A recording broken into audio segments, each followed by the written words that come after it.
Hi, good morning. Today is June 10th, 2025, and it's about 11:40 a.m. here in Katy, Texas. My name is Rinaldo Aguiar, and this video is first of all, it's part of the series tips, rapid fire tips for law enforcement that I'm creating regarding this, what I believe is a criminal organization that is operating globally, really. And also, it's a continuation of the video that I recorded yesterday and I published already regarding a gated community called Lake Point Estates here in Katy, Texas, in the zip code 77494. Unfortunately, yesterday when I was recording the video, I realized live as I was recording it that certain videos that I had posted on YouTube of certain agents of this organization were being removed, apparently. So I stopped the recording, and in hindsight, maybe I should have not stopped. But when these things happen, I've learned that if the sooner if you act as soon as you find out what's happening, it's not my goal wasn't to stop them from deleting them because I know they control Google like a puppet, and there was nothing I could do if they wanted to delete them. But it was more about learning real time what they were doing because as they're doing things, I guess what I'm trying to say is that the sooner you focus your attention into what they're doing, as soon as you realize that they're doing it, the greater the chances that you're going to gather good intelligence. And that's why I immediately stopped because I thought it could be a learning opportunity. And it was. I learned a couple of things. But I will make a video about that very soon. Okay. So I'll not comment on that specific issue today.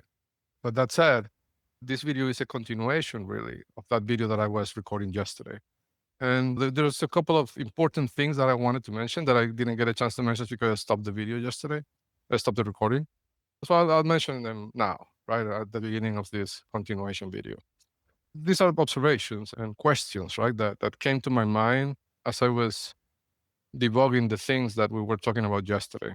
So the first item is about the process server that Diosdado Cabello sent to my home at 2302 Britton Ridge Drive, Katy, Texas 77494 on April 16, 2025, when he decided to sue me for divorce. The observation is the following, right? And this could be, I don't know, like this could be a good tip if investigative agencies ever looked into this because of the people that this could link together, right? So this is the observation. That process server that Diosdado sent to my home didn't have any license plates in the car, not in the back and not in the front. And I have recordings and photos of the two sides of the vehicle. I can demonstrate that it had no license plates, okay? Let's go back for a second and let me share my screen real quickly with you. Okay. And here, I would like to go to this part where I have the map of the subdivision. So sorry, I should have opened this before. Let me do something. Let me do it live.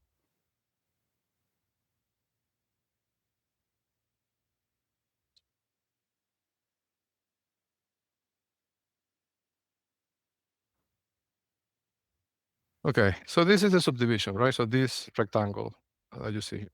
Now the entrance to the subdivision, and this is the important part, the entrance of the subdivision is located exactly here in this coordinate, 29.75582 minus 95.80016. So the observation about that process server on April 16 that had no license plates on the vehicle and the vehicle had no markings is that in this gated community, which only has this official entry, and I say official because as we spoke as we discussed yesterday, Eckhart, this man with the last name Eckhart, he has a secret gate here on the north side of his backyard, and there's a satellite imagery a drone picture or photo that I took with my drone that shows the gate in more detail that you can see here. But this thing that you're seeing here is really here, and these coordinates, I'm going to give the coordinates of the gate. That's the best. 29.75949 minus 95.80758. So there is where he has the secret gate. That's why I'm saying that this is the official entrance of the community. And it's the only entrance and the only exit. And when you enter, there is a security guard. This is the only gated community in Katy, Texas, that has manned security gate, meaning it has like a security guard inside of a security house, a little shack. And this person checks for you to, the community is always closed. And to enter, there's only two ways. One, you have the remote, you have a kind of a sticker that when you pass with your vehicle or with your easy tag, basically, when you pass with your vehicle, the gate opens automatically. That's one of the ways. The second way is that you come to the security gate person that is there, and you have to show your ID. They note you on a piece of paper. They take the license plates of the car, and only then they let you in. If you don't go through those steps, they won't let you in. Okay. And of course, when you do all that, they verify that the person that lives in the community is really expecting you. Otherwise, it's not just a dumb check. Like they check that the person, that somebody is letting you in. Otherwise, you can't get in. Okay. So the question is obvious, right? So how did this process server with no license plates get into the community? The security guard in the entrance should have not let this person in, right? Because and even at some point, Phil Denning sent me in one of his harassment emails, I don't recall exactly why, but he sent me, and I ingested this into the pipeline, but he sent me the posted orders, it's called. It's a document that outlines exactly what the security guard should and should not do, and like kind of the orders that they have from Phil Denning, the general major president of this synthetic community. So in those orders, it's stated that if somebody comes into to talk to the security guard and nobody lets that person in, the security guard should not let the person in. And the security guard is obligated to take note of the plates and the ID of the person and put it in the registration form, in the check-in form, saying that this person came in. So the question is, how did this person come in to the community that day, not having any license plates on the car? That goes against the posted orders that Phil Denning shared with me. So I see several possibilities here. One is that there was coordination between Phil Denning, the security guard, and Morgan Heibner, and therefore Josaro Cabello, right? Meaning Phil Denning called the security guard and said, listen, there's going to come in a gray sedan with no license plate. Please let them in. Without telling them what they were going to do, but giving the order to let them in, even though they didn't have license plates.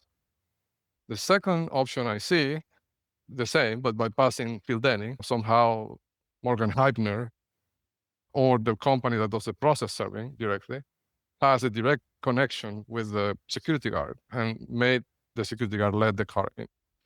But that's very unlikely because that would be very risky for the organization to create those kind of loose links, unless the company doing the server processing is a very controlled company, right? Like with high paramilitary scores, basically, in the UAE. Like a company that has been vetted and is trusted by this organization with sensitive information. And the other option, of course, is that the car came in through the secret gate that Eckhart has in his backyard, and then took this route and basically turned around through the other street, Beer Ridge Drive, and then did all the tour around the organization or the community came on this direction. I'm saying this because if you look at the picture that my camera took when the process server arrived, he was driving on this direction, like driving from, I would say, the southeast to the northwest of Britton Ridge Drive. Like it looked like he was coming from the security guard's gate, from the gate. But it is possible that what they did is that they brought him in through the secret gate and then made him do all the loop around the community to make it look that way, but he didn't really come in. I guess what I'm trying to say is that if investigative agencies look into this and they don't see any records of this man coming in or the recordings in the security cameras that are in the entrance, it's a license plate reader, really, almost military grade. I think it's almost as good as my license plate readers. But if that car is not recorded in the footage of that license plate reader, although it doesn't have any license plates, but the car should be recorded in the footage. If it's not, then it means that it came in through the secret gate. And that ties Eckhart directly to Morgan Heibner and the harassment incident and the kidnapping of my son. And Eckhart has his own secret gate on the lateral side of the backyard connected to Robert Mueller. So that would tie Robert Mueller to Morgan Heitner by a second degree connection. So that's why I mentioned that it could be important. The other observation, the second point I wanted to mention is the following, right? It's about the mail obstruction and what they did with the marking my address as undeliverable in Britton Ridge Drive. And the observation is the following, right? Look, I've been at that house for less than a year. I've made the point to not route any mail to that address, right? So the volume of mail that I could get, mailers and spam and things like that, is relatively low because I haven't given that address to anyone.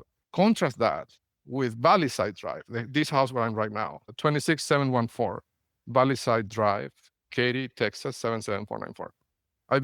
I've owned this house for almost 11 years at this point, almost 12 years at this point.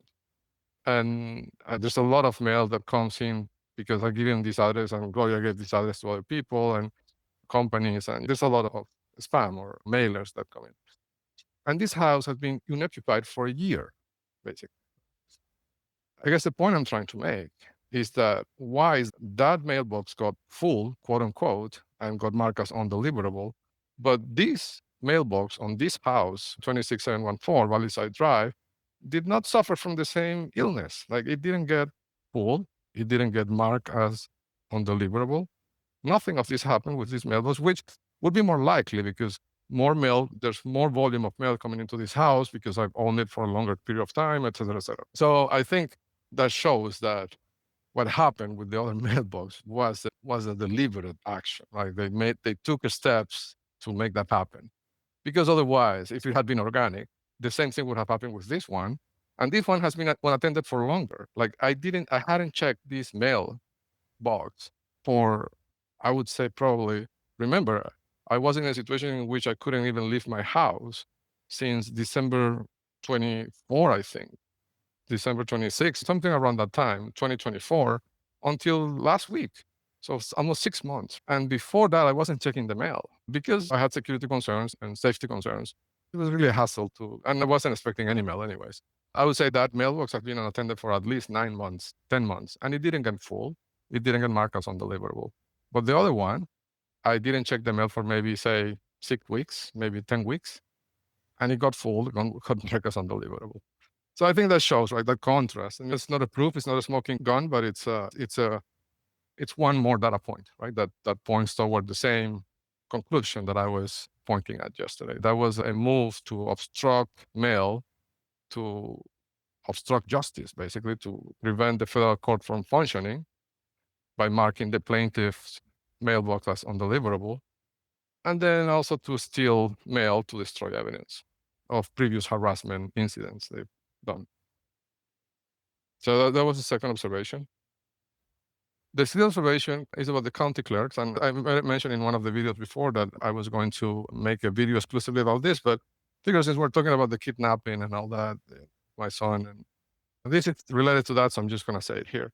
When this happened, right, there was a series of statistical anomalies really that were flagged regarding this and regarding the clerk of this district court where Morgan Heitner filed for divorce, quote unquote. So one is that every time, and I didn't know any of this, I learned it because I got sued by them. But when you get sued, you have to respond. And when you respond, at least here in Texas, you do it electronic. You can do it electronic. And when you do it electronically, there is an e-file system that you log in, and basically the way it works is that you create your answer or your response or your reply, and you submit it, and it creates what they call an envelope, okay? So but in general, when you submit a legal document to this e-filing system, which I think is called Tyler or something like that, it's a company that maintains the filing system for the Texas courts system. E-filing, I think it is. So when you submit a document to that e-filing system, it creates an envelope, and then what happens, the envelopes first goes through a first check with Tyler, the company that does the filing. And then it gets submitted to the clerk of the court, and then the clerk of the court reviews it and either sends it back or approves it. And once the clerk approves it, it gets basically submitted, okay? Which is like the end state, the desirable state that you want to reach. You want your submission to be submitted, okay? So the two things that happened consistently when I tried to reply. So when I replied to the original petition of divorce, I went through this process and the answer got reviewed and eventually submitted. It was okay. Okay. But as I learned, because I didn't know any of this, right? And this was a nuclear weapon that they gave me. I didn't know. And then was ignorance on my part, really. I didn't know that you could sue people from your house, right? I didn't know this. I thought that you had to go to court and it was, but it's really a very simple process. And because Morgan Heibner sued me and sent me all this package with the restraining order, she basically gave me, just getting into the kind of nuclear weapon that they gave me, she gave me by suing me, well, Diosdado Cabello, right? Diosdado Cabello gave me by suing me for divorce, quote unquote. He gave me a blueprint on how to sue them, basically. So what I did, I took these documents and I understood how the document is structured and how the lawsuit is structured and how the restraining order works and how do you propose an order to a judge. I didn't know any of these things. I'm not a lawyer. But I learned from that document how they did it, what they did. So I replicated it, and that's exactly how I did it when I sued them with the class action lawsuit. Okay.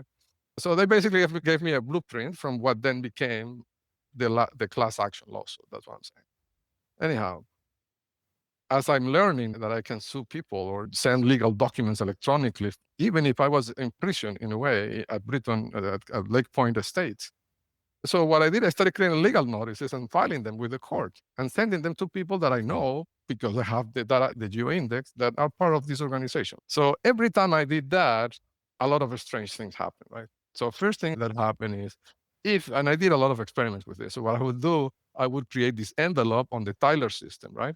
Naming a specific people to see how the clerk would react because I knew the clerk was going to be involved in the review process and I knew the clerk was marked in the index, and it makes sense. Like if you're running an operation of this size in a town this small, right?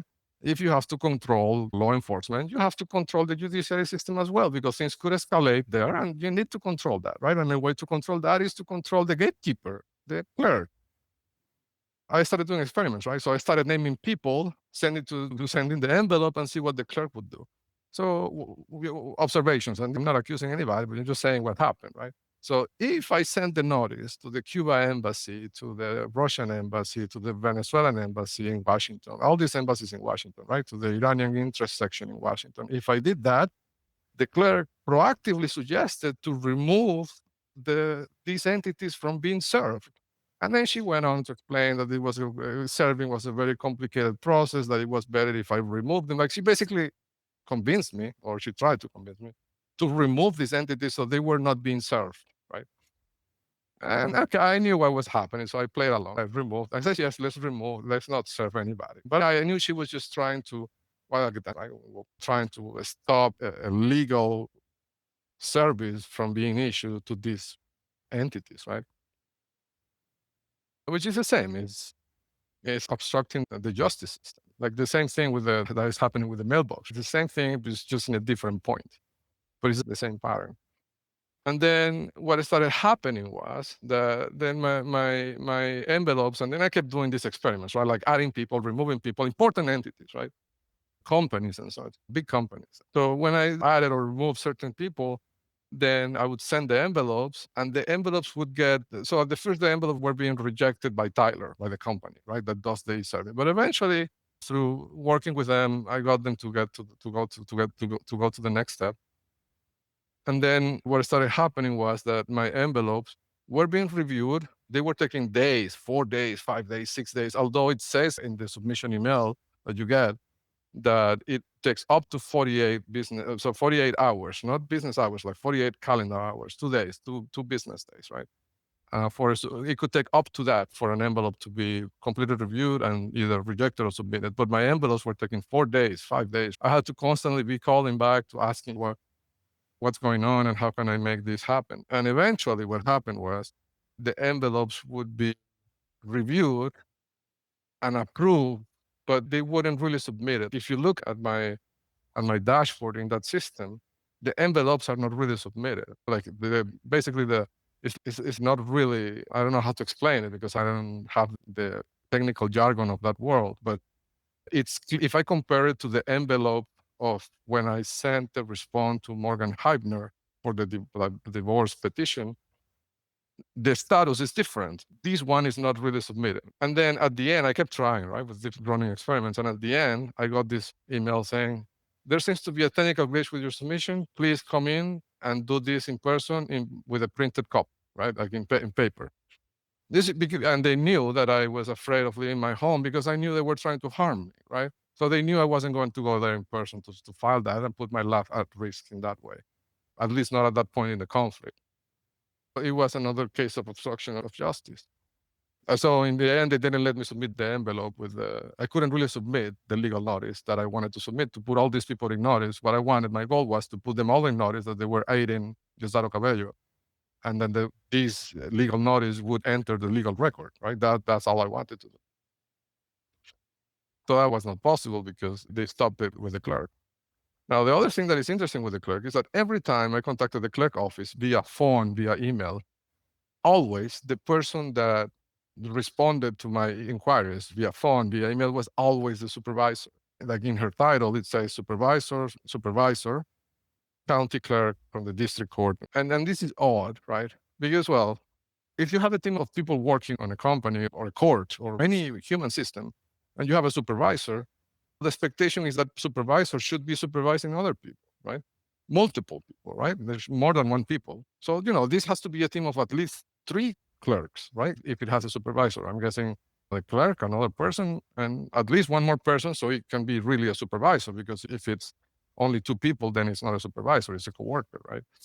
So if you have at least 3 clerks in this setup, why is that every time I call, I always get the supervisor without asking? I'm calling the number, and sometimes I would get another person and I would ask a question. And the moment I said who I was or gave the envelope number, the person said, "Oh, no, you need to talk to the supervisor." But the supervisor is not here.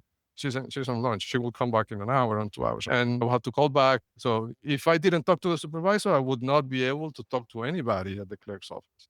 And this is a statistical anomaly, because you would expect that if you have any human system with at least 3 people, if anybody calls or tries to interact with the system, it's more likely that you get anybody but the supervisor, because the supervisor should be supervising the other ones, not taking phone calls from customers. So it seemed deliberate to me and consistent with what happened with the envelopes. So that was the other point.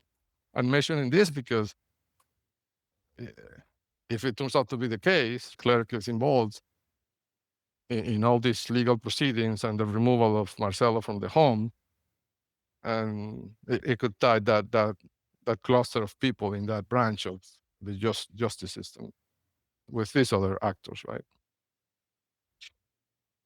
So that's that. Yes. So the other thing I wanted to mention is yesterday something happened, right?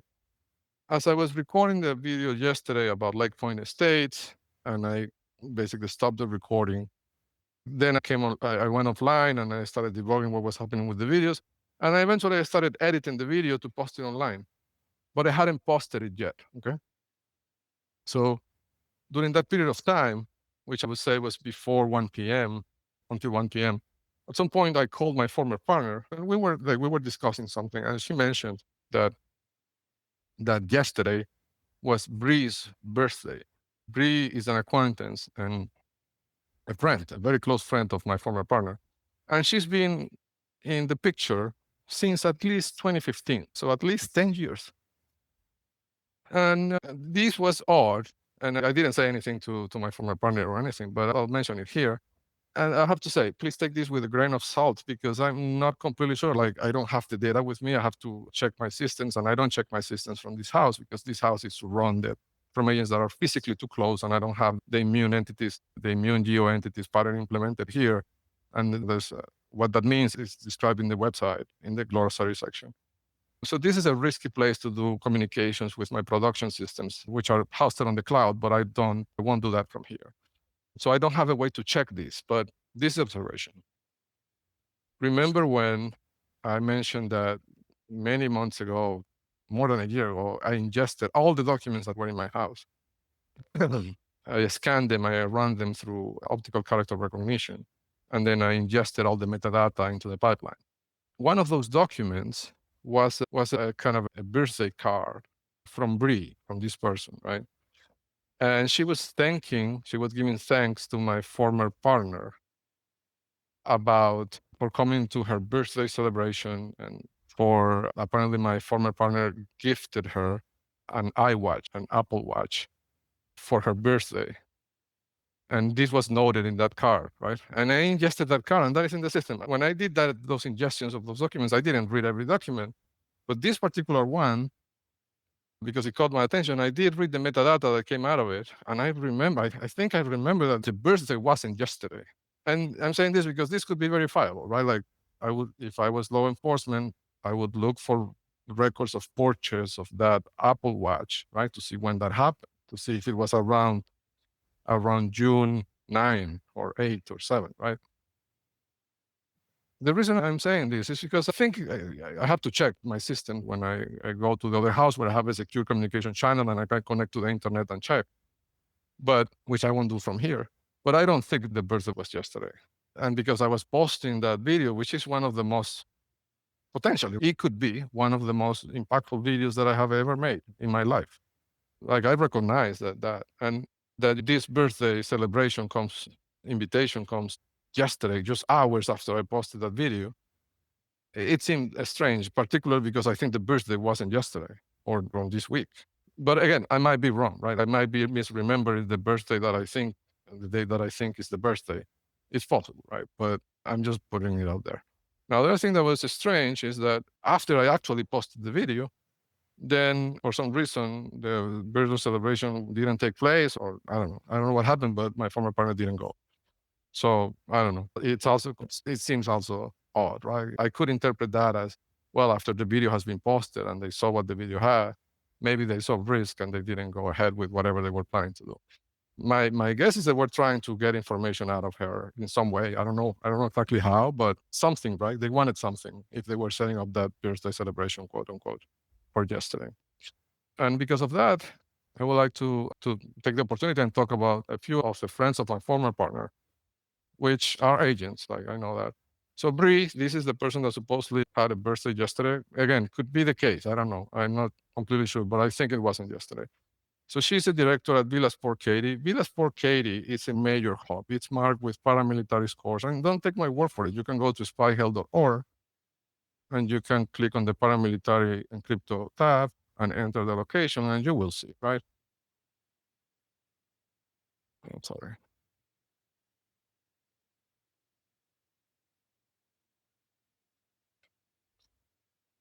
Yeah, it's marking the index with a precision of 42 meters. And this is a huge facility, right? It takes a lot of space. So 42 meters is nothing compared to the size of the location. And ends in an address that ends in 0, which we know it's a known marker. And there's a lot of data points. The owners of this, the way Gloria described them, they're, according to Gloria, I don't know, I've never met them, but she says they're Arabic, from an Arabian country. And one of the owners, or the son of the owner, when he comes to Katy, he comes and rolls around in a Rolls Royce, and a lot of strange things on that Villa Sport. It's a franchise, really. It's a chain. I don't know what it is exactly. So she's the director there. She's been in the picture for more than 10 years. And she was, when I met her, she was working with Daniel Ross Kilpatrick, who's also an agent. His house has a paramilitary score of 4 million points. Imagine that. Ross. He goes by Ross, although his name apparently, or his alias, is Daniel Ross Kilpatrick. So they two were working together at a small gym. Gloria took me there. That's where I met Ross and Bree. And I even took some of the classes that they gave. They were supposedly instructors, right? Then at some point, Bree got this job at Villa Sport when Villa Sport was built. And she was hired as a director, very high up position. And Bree is a very strange character in the sense that it's one of the few people that my pipeline doesn't know where she lives. It's impossible to know where she lives. At some point in 2021, when things started escalating and I think they saw legal risk, Bree declared that she was moving out from Angela Cohen's house. So Angela Cohen owns a rental property. Angela Cohen is a super flag in the system.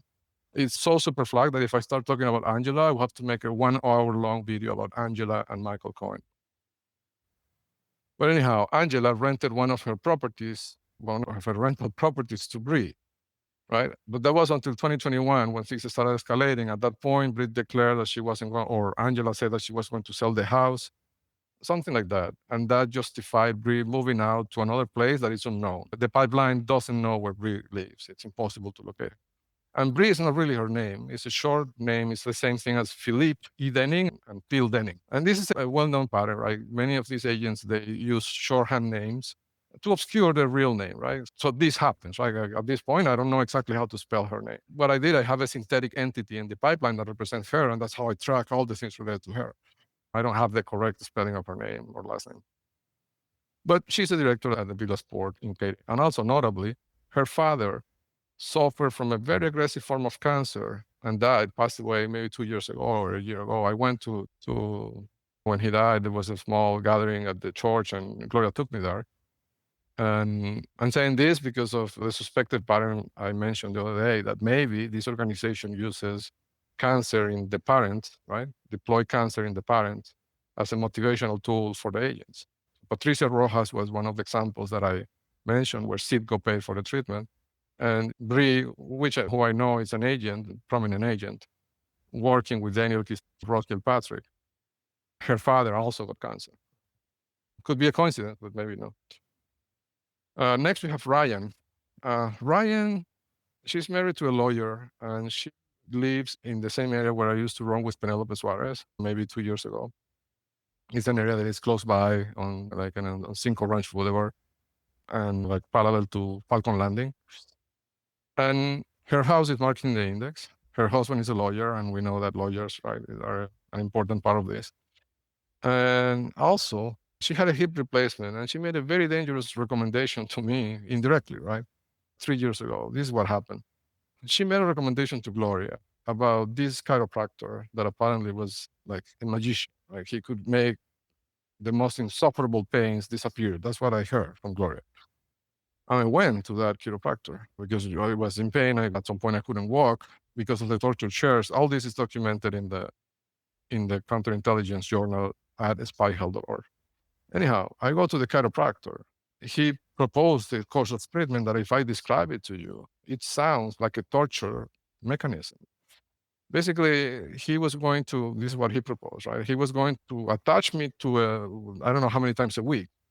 He was going to attach me to a table with string, and he was going to pull my body from my extremities, from my arms and my legs, on opposite directions to supposedly stretch my spine and get rid of the injury. I thank God that I have critical thinking, because when I heard that, I said, no way, no way.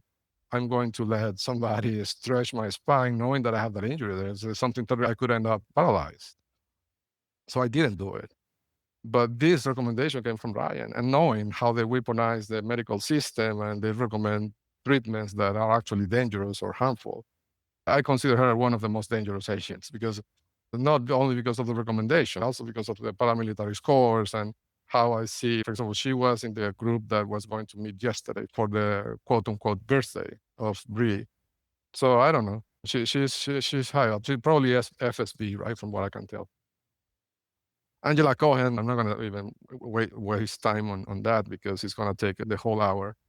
And next up, we have Diana Doria and her husband. So these two agents, they're agents, right? Asian. They live in the same community where the pediatrician of Marcelo lives, houses away. Their house is marked in the Geo Index, and they also made dangerous health recommendations to me related to my spine injury in 2021 or 2022, I think. So what happened was it was the birthday of, I think it was Rebecca. So this one that is at the bottom, which I already reported. I reported most of this to the IRS already, all of them, really. I think the only one I haven't reported is Brie because I don't have the full name. But the moment I find the full name, I will report it to the IRS as well. So Diana, so they invited me to a birthday party with Gloria. It was the birthday of Rebecca, and it was being organized by Virgil Chavez in the local table restaurant that it's on Cinco Ranch Boulevard next to the Centerra shopping mall, La Centerra. So they sat me, they organized the seatings, and I ended up being seated next to the husband of Diana. And Diana was sitting in front of me, right? So I'm talking to the husband, who's also Asian, and they're both in healthcare, okay? And he starts telling me that he has I didn't ask him, I didn't say anything about my injury, but he starts volunteering information that he has a spinal injury, very similar to the one that I know that I have. So I became interested in the topic. It was very contextual to me, right? And he explained how he avoided surgery, back surgery, which is a very dangerous procedure. It has a lot of risk, right? That's what I've been avoiding for years. And he started explaining that he avoided it by following a series of exercises that he found on Instagram. And he gave me the Instagram handle and I sent it to my email. And of course, now in retrospective, looking back, knowing all what I know, seeing that their houses are marking the index and that they're Asian, that they're in healthcare, they have all these characteristics, right? I have to assume that those exercises, if I had done them, I didn't do any of them. But if I had, I would guess that they would have actually hurt me. So that's why I'm mentioning this. And lastly, we have Chavez, Virgil E, and Rebecca J. The system tagged them with FSB, and they invited me to their home in one occasion. And this was I don't know if this is something, I'm just going to mention it just in case, but in that reunion, it was on a December, I remember. It wasn't a birthday, it was like a Secret Santa gift exchange or something like that. So as we were sitting at the table, they sat me next to another person. I don't know if that person is an agent because I don't have his name. But that person was Egyptian, which caught my attention because I don't know many Egyptians. I think I only know him and Jojo, the instructor that Gloria introduced me to. But anyhow, he was Egyptian. But what was interesting about him is that he was an exact clone, like physically speaking. He looked exactly like John Giraldo, somebody who has been discussed before in the journal and who went to university at the same university with me. And we were friends, quote unquote, for 20 something years. And this person was like a clone of John Giraldo, but he was Egyptian and didn't speak Spanish, perfect English. And of course, he happened to be a salesman, and I was looking for a salesman. For a moment there, I considered proposing to him a business arrangement, but at the end, I didn't. So anyhow, so these are Andrea's friends, and I believe the women, at least, were all invited, that are mentioned here, were all invited to the event yesterday that was supposed to be Bree's birthday, which, if I recall correctly, I don't think it was yesterday. But again, this is easy to check by looking at purchases of an Apple Watch made by Gloria, maybe in between 1 and 3 years ago, that because that card said that the pipeline has, that thank you card says, thank you for my new Apple Watch. It's possible to see even without checking the pipeline. I guess if a law enforcement ever sees this video and I don't make a follow-up with the actual date, it's easy to find the date by looking at the purchase date of that Apple Watch, right? It was probably bought in Amazon, I would suspect. Anyhow, my plan was to go deeper into Lake Point Estates, but I took so much time with these little points that I feel like it's not going to do a good service to that part of the video. So I'm going to cut this one here. I'm going to publish it, and then I'm going to make a follow-up video with the Lake Point Estates observations. So thank you so much for listening, and till the next one.